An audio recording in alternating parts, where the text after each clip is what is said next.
this is Tracy HD, and I'm here to do the weekly Oracle and Tarot card reading, and I'm using the Angelic Vibrations deck. If you'd like to purchase this deck, click the link in the description box below. You could use this as a pick a card reading, 1, 2, and 3, or a weekly reading of all 3 cards for the beginning, middle, and end of the week. As I shuffle the deck, I'm asking all light beings, angels, and God, please relay the message and each share with my viewers the highest good of all. I'm going to take the top card for the beginning of the week, or that will be card number 1. For the middle of the week, or for those of you that picked card number 2, will be the center card. And the bottom card is going to be card 3, or the end of the week.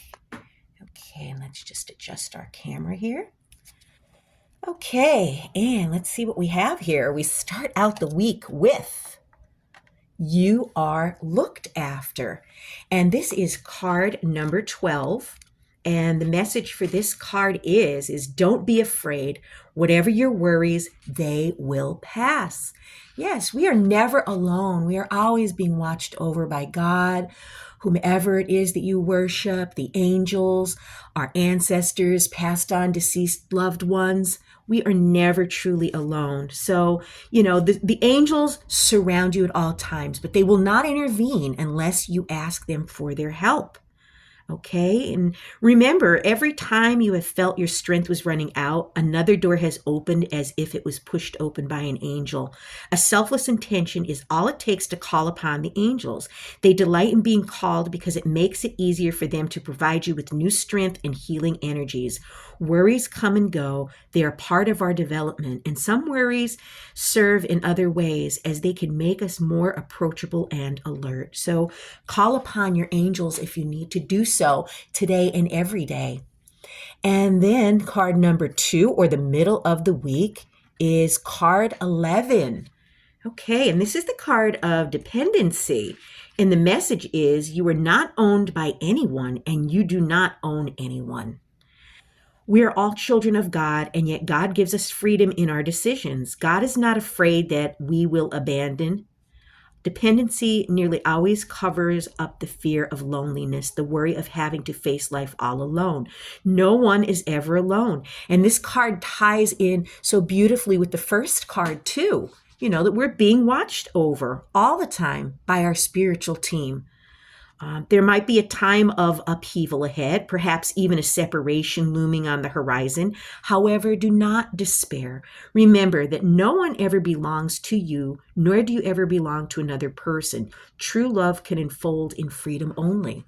So, when we become codependent on other people, it forms a toxic relationship. So, we may want to go over the relationships that we have, are we too dependent on a person that, we feel like if they walked out of our life, we would fall apart. We don't want to become dependent and, controlled by anyone or anything. And then card number 3, or the end of the week, is card 5. And card 5 is words. Okay, and the message is pay attention to your words. Every syllable has the potential to be a loving messenger. And also be careful of our words, because some words could really cut people deep and hurt them. So, I always say before reacting, pause. And count to 10 before you respond instead of react, because we can't take our words back after they've been spoken. And, words can deeply hurt or bring comfort. They pierce an aura like arrows or gently caress our soul. Ensouled words carry the potential to heal if they find their way to another person at the right moment.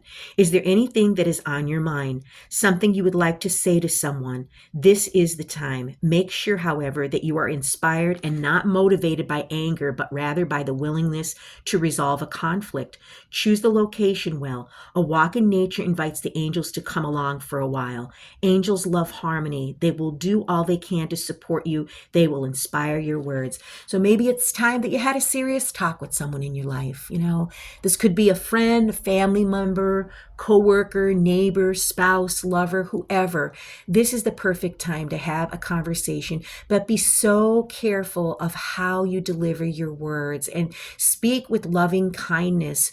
Try to avoid words like, well, you did this and you did that, because that will make the other person feel defensive when you're pointing the finger at them. Try to soften the words as you speak, and think about being very tactful and diplomatic in the way you communicate, because nothing will get resolved if you get all heated up and all angry. And it does take self-control, and it does take practice not to, react in a manner like that. So choose your words wisely and the tone and manner that you speak them in.